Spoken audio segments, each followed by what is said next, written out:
Before we get started with the Sales Integrity Podcast, if you haven't already signed up for our free video email course titled 7 Steps to Master the Game of Complex Technical Selling, then you'll want to do so right away. If you're listening on your phone, then simply text the word SI course to the number 44222 or visit mastercomplexsales.com. Again, text the word SI as in sales integrity, so SI course, which is all one word with no spacing at all, to the number 44222 or visit mastercomplexsales.com. Now, let's get started with the podcast.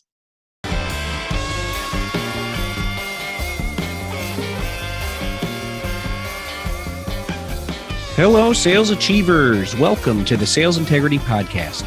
I'm Sean Pickett, founder and CEO of Sales Integrity, a sales coaching services provider, and also the founder of my coach site, a coaching enablement software provider. This podcast is all about helping sales professionals, leaders, and organizations with a complex technical B2B sale to increase sales and earn more money, period. Today's theme, Throwback Thursday. On Thursdays, I look back to old school selling principles that are either still applicable today or that we can learn from in terms of what not to do. Think of sales process, methodologies, and principles that stand the test of time as taught by legends such as Zig Ziglar, Dale Carnegie, and others. At times, I'm even going to use Throwback Thursdays to incorporate lessons of certain scenes from legendary sales movies or review controversial articles or books to determine their applicability in today's modern selling world. So get ready to dive into today's Throwback Thursday topic, and let's get today's episode rockin' and rollin'.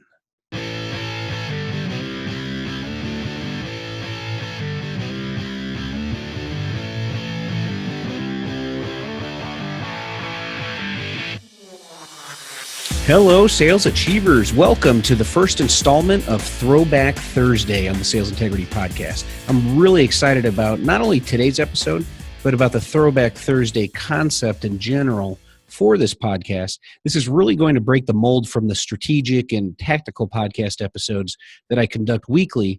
It'll add a bit of thought-provoking and sometimes controversial topics to our discussions. And at times, I'm going to throw some humor-based discussions in there as well. So along the lines of being controversial, today's episode is titled, Is the Profession of Sales Dying? On the surface, this topic can be looked at in a negative manner. However, we can take a positive look at this topic as well, which is what we're going to do today. Seeing that I focus on the complex technical B2B selling niche of the profession, and that it seems technology and engineering automation are taking over the world and growing at a rapid pace, the conversation of the salesperson becoming a dying breed has come up more than once in the past.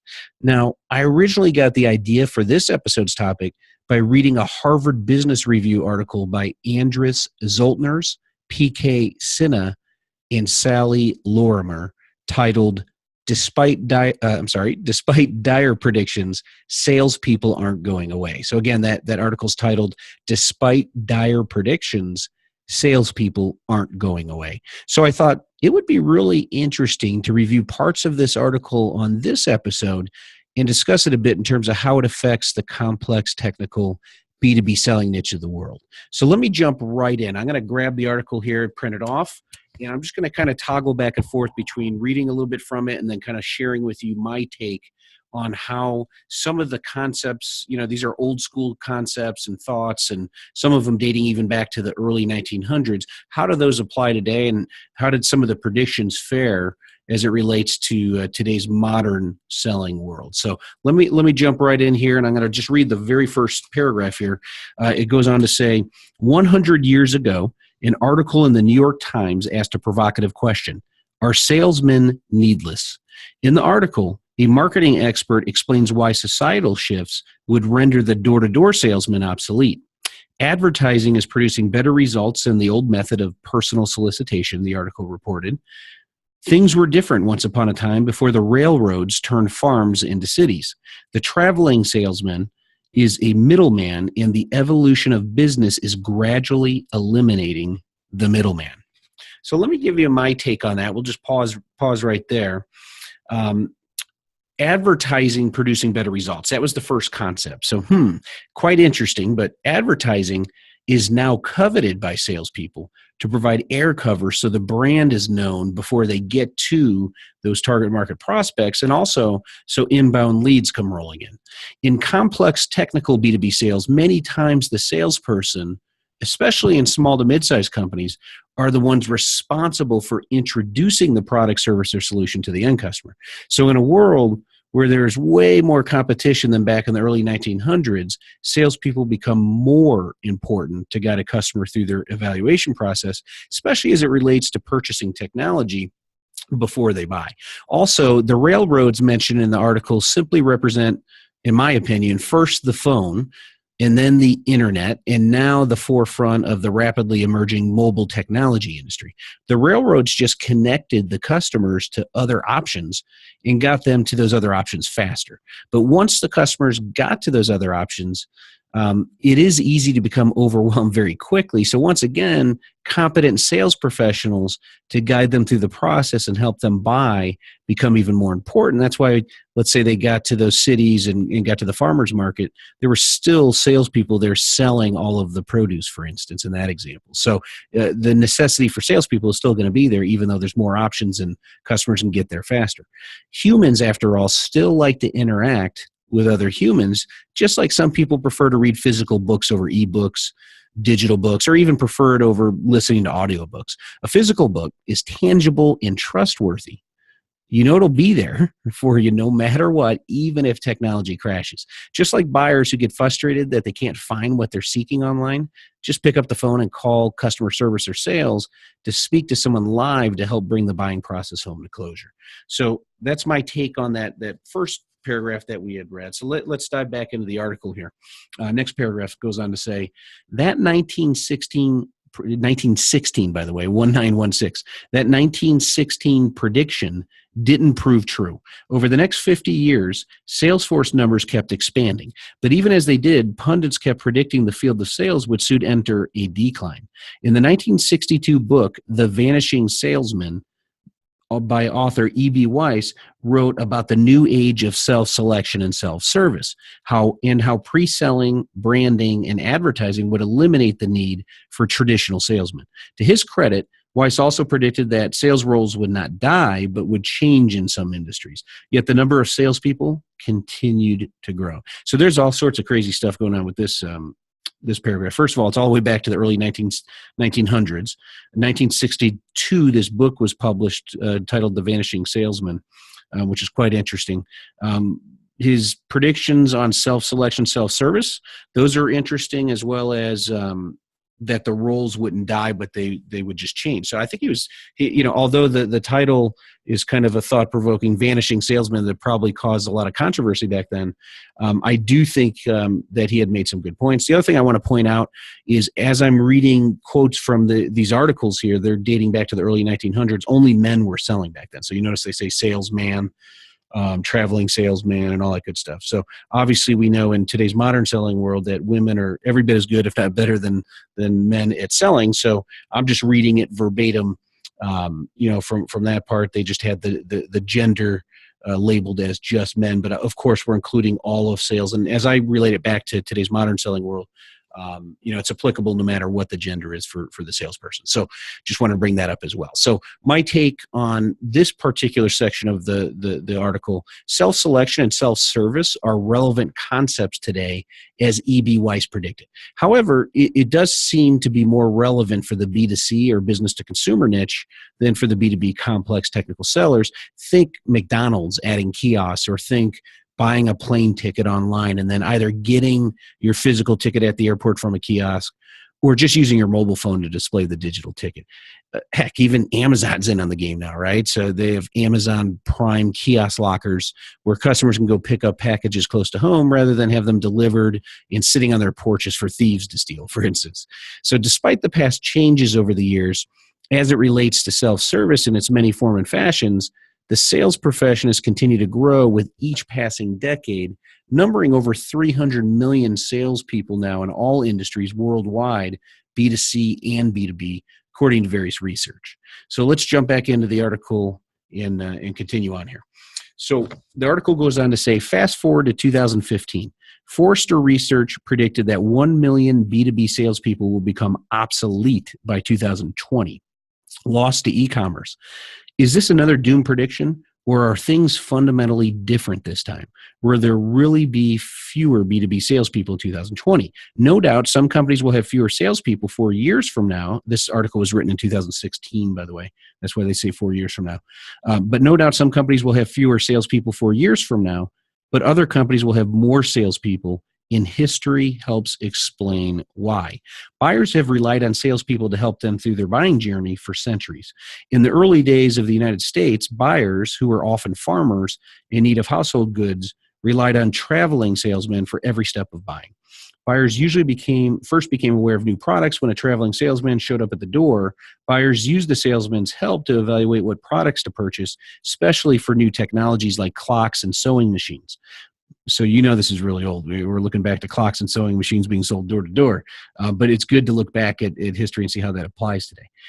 It goes on to say buyers would purchase directly from the salesman and relied on the salesman to fulfill the order by delivering the goods on wagon or horseback. That's also interesting that not only did they sell it, they had to go back and deliver it as well. They were a fulfillment part of that. And now we have a lot of segmented roles today. And I think the article continues on to say that. It continues on to say, over the years, innovations in distribution, media, and technology have enabled buyers to use non-Salesforce channels for various steps of their buying journey.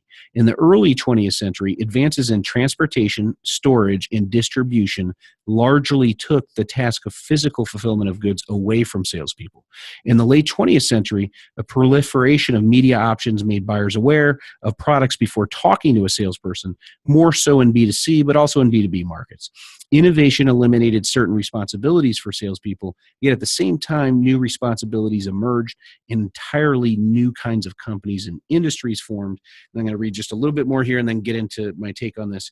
Today, buyers increasingly use the web to evaluate purchase options in both B2C and B2B markets.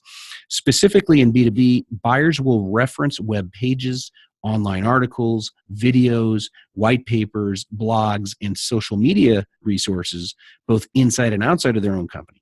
Enabled by the internet, corporate buyers can understand and compare products and decide what to buy, often without the help of a salesperson. So my take on this, I just wanted to make sure I got through that because I think that's probably the most interesting part of the article is it shifts from early 20th century and early 1900s before to where we're at today. We're kind of approaching today's modern selling world. People say buyers are smarter today. I believe they were just as smart back in the day in terms of taking care of their own interests and trying to get the best price and negotiating and all that good stuff. They were just less informed. So they're more informed today due to being able to do their own research, right? Studies show that buyers are anywhere from 50% to 85% into the evaluation process and very close to making a decision by the time they raise their hand saying they're ready to engage in discussions with the salesperson. So what does this mean for complex technical B2B sellers? Well, your products, your services, your solutions are more difficult to understand than most consumer products. So you're going to need to be more informed than your customers by the time they get to you. And most importantly, you must prepare for the likelihood that they've done their homework before they get to you. Also, you need to stand out in a sea of competition by being smarter than your competition. So you should be the one creating, or at the very least curating, the content your potential customers are researching before they connect with you, or before you connect with them to have the initial discussion. That is where social media and what's being termed as social selling can play a big part. Create an article, create a white paper, create a video, for instance, and then share that on LinkedIn and YouTube, again, for instance, on LinkedIn and YouTube, and then you become the subject matter expert. You become the thought leader and go-to authority figure for that niche topic. Talk about having an advantage over the competition. So that's just kind of one vantage point there, and some of the techniques you could do is be the one to create the content. Now you're the subject matter expert. When I say curate, that means you didn't create the content. You just went and curated it and made it available by sharing, let's say, articles that are relevant to your niche of what you're selling in the world. You did some research, you brought the research to them, you're going to get credit, kind of power through association, as I like to call it, by connecting them to that valuable content as they're evaluating it. They're going to think they won't think you're the one that created it, but they're going to think that you're well researched and that you're going to be someone they can go to and lean on for making that decision. So keep that in mind. All right, let's bring this article home by finishing up some final thoughts here, okay? The article goes on to say, but this doesn't mean there will be fewer B2B salespeople. As certain buying steps move from salespeople to online and other channels, new complexities and uncertainties for buyers will emerge. As in the past, innovation within companies and across entire industries will continue to produce new offerings and new ways to buy that are not yet apparent to buyers. This knowledge gap will create a need for salespeople to help buyers navigate unknown waters, even in today's environment. For example, between 1995 and 2013, the top 5 pharmaceutical companies shed more than 55%. Over half shed 55%, more than 55% of their salespeople in the US. But in that same time period, new companies added salespeople. Google created thousands of sales jobs, including a huge inside sales team to sell locally targeted online advertising to small businesses. Dell added thousands of salespeople as well, as it sought to help customers understand the changing world of technology and make complex purchases involving hardware, software, and services. The total number of B2B sales jobs did not shrink. So that's kind of amazing there, that even though 55% of a very large niche of the selling profession, pharmaceuticals, sales was a huge niche, they shed more than 55%, yet the total number of B2B sales jobs did not shrink because of the growth in the tech space specifically. So let's finish up the article here. It says, we expect this dynamic to continue between now and 2020. Yes, hundreds of B2B sales jobs will get eliminated as e-commerce plays a larger role in straightforward buying steps and for well-understood products. But as complexity, and this is a huge but here, but as complexity and uncertainty decline in some situations, new complexity and uncertainty get introduced elsewhere. Especially for business-critical buying decisions, this elevates the importance of salespeople. Companies such as Facebook, industries such as cloud services, and many hundreds of B2B SaaS, which is software as a service, the many hundreds of B2B SaaS startups are furiously adding salespeople. So think of complexity associated to big data solutions, Internet of Things, artificial intelligence. This is just my part. This is not the article, just my comment on this. So think of the complexity associated to big data, Internet of Things, and artificial intelligence. All of those three, and those are just 3 examples of newer emerging technology that's out there and being used by companies, all are so complex and difficult to understand that salespeople are absolute necessities to usher customers through that evaluation and buying process. So the last paragraph of the article, and this brings it home here, with the accelerated pace of innovation in new venture formation today, we believe that barring a significant economic downturn, the total number of B2B sales jobs is more likely to grow than shrink over the next several years. In the modern economy, complexity and uncertainty aren't going away. So that ends the article and ends today's discussion. So in closing, that book titled The Vanishing Salesman had 0 reviews on Amazon, by the way. So that wasn't a very popular thought back in 1962 when it was published, and it isn't a popular concept now in today's modern sales world, as evidenced by the lack of reviews on Amazon and the article we just reviewed, to throw it back to old school concepts and thoughts and then bring it to today and seeing how it's relevant. And finally, to further drive the point home that despite dire predictions, salespeople aren't going away, I scrolled down when I was on Amazon looking at that book, The Vanishing Salesman, just out of curiosity to see what the other books Amazon was promoting for the topic of sales that was relevant to The Vanishing Salesman. And the number 1 most relevant book was, drumroll please, The Greatest Salesman in the World by Og Mandino. That had nearly 3 times the amount of positive reviews than the next book listed, which was, believe it or not, Death of a Salesman by Arthur Miller. You just can't make this stuff up, people. That truly does prove that the profession of sales is alive and doing great. Now let's wrap up this episode and put a bow on it with some quick reminders. First, if you are on Facebook and want to join our new group of B2B tech sales professionals, then simply go to B2B Tech Sales Pros. So that's B2B TechSalesPros.com, or search for B2B Tech Sales Professionals on Facebook. Again, go to B2B TechSalesPros.com, or search for B2B Tech Sales Professionals on Facebook. Second, if you haven't already subscribed to our free 7-day video email course titled 7 Steps to Master the Game of Complex Technical Selling, then what the heck are you doing? Seriously, you should subscribe. We have received a lot of positive comments on that course, and it's really helpful to get that feedback. So I want to thank everyone that's sent unsolicited feedback to us, just letting us know what they thought of it, the folks that subscribed. And I was just going to read one quick one to you. This is from Eric Lawrence, who's an account executive at Quorum. And he's in the backup and data recovery space. And he sent me a note that said, "Hi, Sean. I saw an ad or someone shared a link, I can't remember which, for your free 7-day intro course. There's some decent content in there, and I'm looking forward to what you've got in store for SIU. Thanks for providing value in the market, Eric."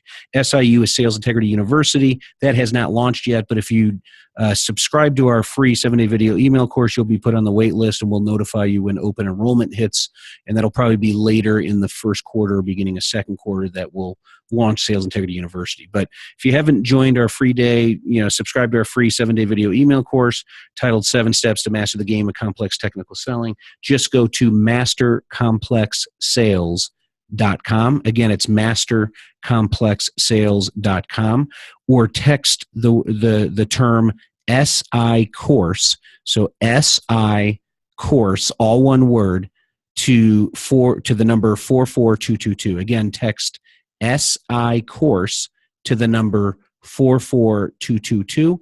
It'll ask you to, you'll get a note or a text real quick. It'll ask you to reply with your email address, and then it'll send you the first email of the 7-day video email course, and off you go. And then finally, as many of you already know, there are 10 million complex technical B2B sellers in the world today, and my goal is to reach out to as many of the 10 million through this podcast as I possibly can. But I need your help to do so. There's 3 ways you can help me grow the podcast audience. The first one is, if you haven't already done so, please subscribe to the podcast. Just click the subscribe button on iTunes or wherever you're listening to it, so you're notified of all future episodes and can quickly access any of the episodes on demand. Number 2, if you like today's episode, then please provide a rating and review on iTunes. If you liked it, a 5-star review would be much appreciated, with just a brief comment on what you got out of the show. It doesn't have to be real long, just a sentence or 2. That's really going to help elevate the podcast up the rankings on iTunes so more people can find it. And then finally, number 3, please tell a peer, colleague, coworker, or friend who's a complex technical B2B seller about the show. You can share it directly from iTunes, or you can go to my website at salesintegrity.com and click the podcast menu item at the top of the page and share the podcast from there. We provide some buttons to share the podcast directly to an individual or to the masses on social media if you are so inclined. And that will do it for today's episode. Now go out there in the sales world today and help your prospects and customers buy what they want, what they need, and what benefits them. And most importantly, go out there and make it a great day.